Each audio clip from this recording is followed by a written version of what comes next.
স্বল্প মেয়াদী ও মধ্যমেয়াদী অর্থায়ন। স্বল্প মেয়াদ বলতে মেয়াদটা কতটুকু? 1 বছরের কম সময়। 1 বছর থেকে 5 বছর হইলে মধ্যর মেয়াদ। কখনো কখনো 7 বা 10 বছরও হতে পারে। ঠিক আছে, 7 বা 10 বছর যখন হবে পাশে নোট লেখা থাকবে যে এটা মধ্যমেয়াদী অর্থায়ন। না থাকলে 5 বছরের বেশি হলে সেটাকে কি ধরে নেব আমরা? দীর্ঘমেয়াদী অর্থায়ন। ক্লিয়ার? স্বল্প মধ্য বোঝা গেছে? বোঝা গেছে? আচ্ছা, তাহলে মেয়াদের ভিত্তিতে অর্থায়নকে কয় ভাগে ভাগ করা হয়েছে? প্রথম ভাগটার নাম কি? তারপর বুঝতে পারছি। স্বল্প মেয়াদের মেয়াদ কতদিন? আপনার 5 মাসের জন্য টাকা লাগবে, কোন জায়গা থেকে টাকা আনবে? আপনার 7 বছরের জন্য টাকা লাগবে, কোথা থেকে আনবে? আপনার 3 বছরের জন্য টাকা লাগবে, কোথা থেকে নেবেন? পারবো না? পারবো তো? আচ্ছা, সুদে কেন আমরা স্বল্প মেয়াদের টাকা দীর্ঘমেয়াদ থেকে নিব না? কেন নিব না? আমি তো চাইলে নিতে পারি, পারি না? কেন নিব না? আমার টাকা লাগবে 3 মাসের জন্য, তাই তো? 3 মাসের 6 মাস দেখা যাচ্ছে আছে, সমস্যা নাই। 3 মাসের জন্য টাকা লাগবে। আমি তো চাইলে 3 বছর থেকে যেখান থেকে টাকা পাওয়া যায় সেখান থেকে টাকা আনতে পারি, সমস্যা নেই। কেন আনবো না? সুদ ভাই, সুদ ভাই, কি সুদ? হ্যাঁ, 3 বছরের জন্য আনলে আমাকে সুদ দিতে হবে বেশি দিন যাবত, এবং সুদের পরিমাণও কি হবে? বেশি। কিন্তু কম জায়গা থেকে বা কম দিনের জন্য আনলে আমার সুদের পরিমাণও কম হবে এবং সুদও দিতে হবে কতদিন? কম দিন। তাহলে ভাই কারণ কি? এ ভাই বল, কারণ কি? সুদের কারণে আমি স্বল্প মেয়াদেরটা স্বল্প মেয়াদ থেকে নিব আর দীর্ঘমেয়াদেরটা দীর্ঘমেয়াদ থেকে নিব। সুদের যদি কোনো তারতম্য না হইতো, যদি আমি বলে দিতাম যে 3 মাসের জন্য নিলেও 200 টাকা সুদ দিতে হবে আর 3 বছর নিলেও একবারে 200 টাকা সুদ দিতে হবে, নিতাম কোন জায়গা থেকে? আমি তো সুবিধাই বুঝতাম, তাই তো? নিতে পারতেছি না, কারণ কি? সুদ, তাই তো? সুদ বা সুদের পরিমাণ বা সুদের হারের কারণে। ঠিক আছে? আচ্ছা, তাহলে সবচেয়ে বেশি সুদ দেওয়া লাগে কোন অর্থায়নে? দীর্ঘমেয়াদী অর্থায়ন। সবচেয়ে কম সুদ দেওয়া লাগে কোন জায়গায়? আর মধ্য মানে তো মধ্যই, তাই তো? মধ্যম পন্থা অবলম্বন করবো, তাই না? বেশিও দিব না, কমও দিব না, সেফ জোনে থাকবো, তাই তো? কোনো ভয় আছে? আগের জন হ্যাঁ হতে পারে, যদি আমার বেশি দিনের জন্য লেগে যায় কিন্তু আমি স্বল্প মেয়াদ থেকে নিয়ে আসি তাহলে ক্ষতিগ্রস্ত হয়ে যেতে পারি। এটা আমার সিদ্ধান্তের উপর, ওটা নরমালি ঘটবে না। আর আমি মাঝখানে দেখলে লাভ হচ্ছে যদি সামনে দিয়ে মারা শুরু করে, আগে কি করবে? আগে সামনে থেকে মারা খাওয়া শুরু হবে, তাই তো? আমি মাঝখানে যদি পিছন থেকে শুরু হয়, পিছন জ্বলবে পড়বে, আমার কিছু আছে? আমার কোনো সমস্যা নেই। ঠিক আছে? বুঝতে পারছি? ওই যে দেখ, ওরা স্বল্প মেয়াদী মধ্যমেয়াদী সিদ্ধান্ত নিচ্ছে, ছেলেদের মারলে আগে এখান থেকে মারা শুরু করবো, ওরা বাঁচবে, ওরা মেয়েদের পিছনে। ঠিক আছে? মানে ওরা সবসময় সেফ জোনে থাকবে। আচ্ছা, এবার আমরা এই স্বল্প মেয়াদী অর্থায়নের উৎসগুলো দেখব। স্বল্প মেয়াদী অর্থায়নের উৎস, অল্প সময়ের জন্য বা 1 বছরের কম সময়ের জন্য যদি আমার প্রয়োজন হয় মূলধন, আমি কোথায় যাব? স্বল্প মেয়াদের কাছে। স্বল্প মেয়াদী অর্থায়নের উৎসকে 2 ভাগে ভাগ করছে প্রধানত। একটা হচ্ছে প্রাতিষ্ঠানিক আর একটা অপ্রাতিষ্ঠানিক। একটা প্রাতিষ্ঠানিক আর একটা অপ্রাতিষ্ঠানিক। অপ্রাতিষ্ঠানিকটা আবার কত প্রকার? অপ্রাতিষ্ঠানিক কত প্রকার? 1 প্রকার, কিন্তু 3টা উপাদান আছে। অপ্রাতিষ্ঠানিক উৎস কয়টা? এর পিছনে কিরে হাওয়া দেখিস আর তারা গুনিস, কি গুনলি, কি পড়লি, কাকে দেখলি বলতো? কি লেখা আছে, কাকে দেখলি? ওটা মেয়ের ছবি নাকি? দেখতো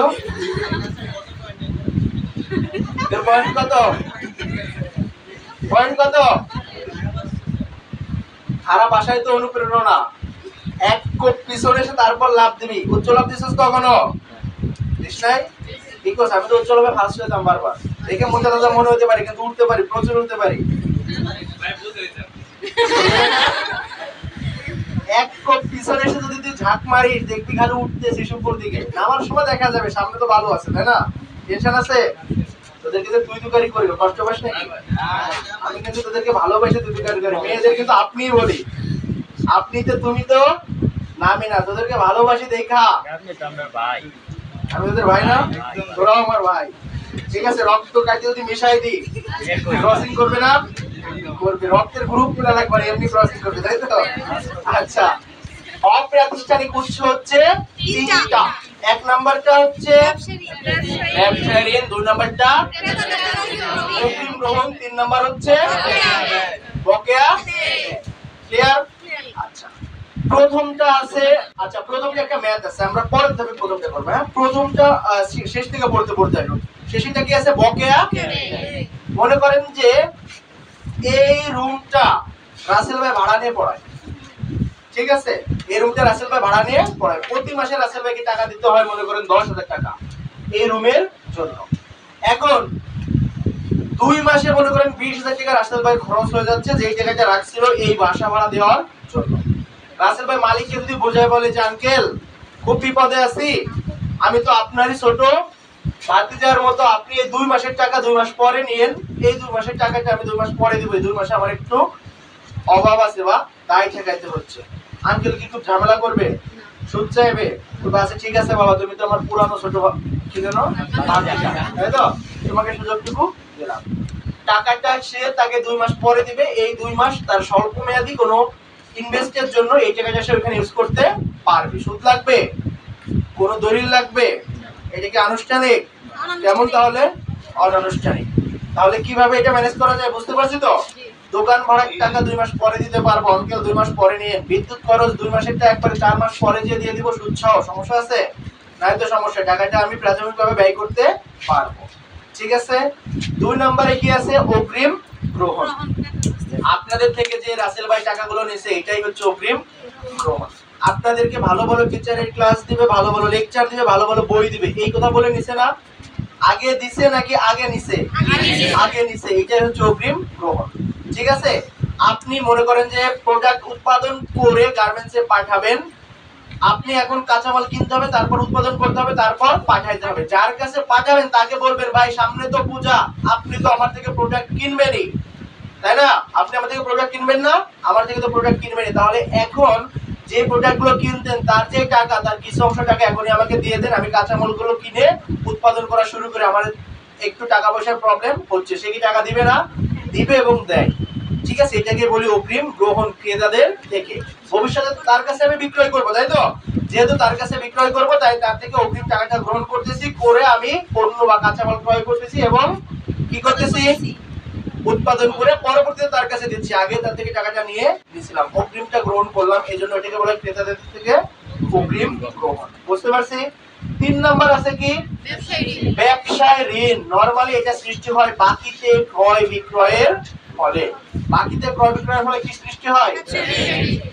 মনে করেন যে আমি ব্রাহ্মণবাড়িয়ার স্থানীয় বাসিন্দা, আমার বউ বাচ্চা 3-4টা আছে, বউ আছে একটা, বাচ্চা কাছে 3-4টা, তাই তো? বুঝছিস না তোরা? জানতাম তোরা বুঝবি। আচ্ছা, তাহলে এখন আমার সাংসারিক একটা খরচ আসে না? আছে তো, তাই তো? মনে করেন যে আমি কোনো একটা কারণে অসুস্থ হয়ে পড়ছি, প্রাইভেট কোম্পানিতে জব করি, আমার তো বেতন আসবে না? আসবে। এখন এই 3-4 মাস আমার চলতে হবে না? হবে তো। আমি কিভাবে চলবো? আমি পাশের বাসার বা পাশের গলির যে দোকানদারের বা মুদির থেকে আমি প্রোডাক্টটা কিনতাম, তাকে বলবো আঙ্কেল আমি অসুস্থ আছি, 3 মাস পর চাকরিতে জয়েন করবো, তখন টাকা পয়সা পাইলে কি করবো? আপনার টাকা পরিশোধ করে দেবো, এখন একটু আপনি আমাকে চালাইয়া দেন। সে কি না করবে? না বলবে? বলবে না। তবে সে কখনো কখনো বলতে পারে যে আঙ্কেল আপনি যেহেতু পরে টাকাটা দিবেন, আপনি আমাকে কিছু সুদ দিয়েন, বা এই টাকার উপর বেশি চার্জ ধরবো, সেইটাও পরিশোধ করেন। তবে আপনি যে বলছেন 3 মাস পর পরিশোধ করবেন, ওকে 3 মাস পর পরিশোধ করলে আপনি আমাকে 2% বা 3% বা 10% এর কমিশন বা সুদ দিবেন। যদি আপনি পারেন দ্রুত পরিশোধ করতে, তাহলে আপনি আমাকে কমিশন আরেকটু কমাইয়া দিন, সমস্যা নেই। ঠিক আছে? মূলত মনে রাখতে হবে ব্যবসায়িক ঋণ সৃষ্টি হয় বাকিতে ক্রয় বিক্রয়ের ফলে। আচ্ছা, বাকিতে ক্রয় বিক্রয় করলে দেখবেন আপনারা চালান করতে যে অনেকগুলো শর্ত পড়ছিলেন না? কি শর্ত ছিল? যে বাকিতে নিচ্ছেন নেন, 100 দিনের মধ্যে টাকা পরিশোধ করতেই হবে। যদি 20 দিনের মধ্যে পরিশোধ করে দিতে পারেন, আপনাকে 10% কমিশন দিয়ে দেবে। ঠিক আছে? যদি বাকিতে নেন তাহলে আপনাকে শর্ত দিবে যে 100 দিনের মধ্যে পরিশোধ করতেই হবে। যদি পরিশোধ করতে ব্যর্থ হন তাহলে কি হবে? আপনার সাথে তার মারামারি লেগে যাবে। 100 দিনের কথা বলছেন, এরপরে আর দিতে পারবেন, সে মামলা করে দিবে। বাট যদি আপনি 100 দিনের আগে দিতে পারেন তাহলে কি পাবেন? সুবিধা পাবেন। আঙ্কেলে বলে দিবে যে আপনি যদি 100 দিন না 20 দিনের মধ্যে দিতে পারেন আপনাকে 10% কমিশন দিয়ে দিব। ঠিক আছে? এটা আপনার জন্য ভালো নাকি খারাপ? ভালো। এই একটা মাত্র অপ্রাতিষ্ঠানিক উৎস যেটা থেকে আমরা সুবিধা পেতে পারি, বা একটা মেয়াদ আমাদের করতে হবে।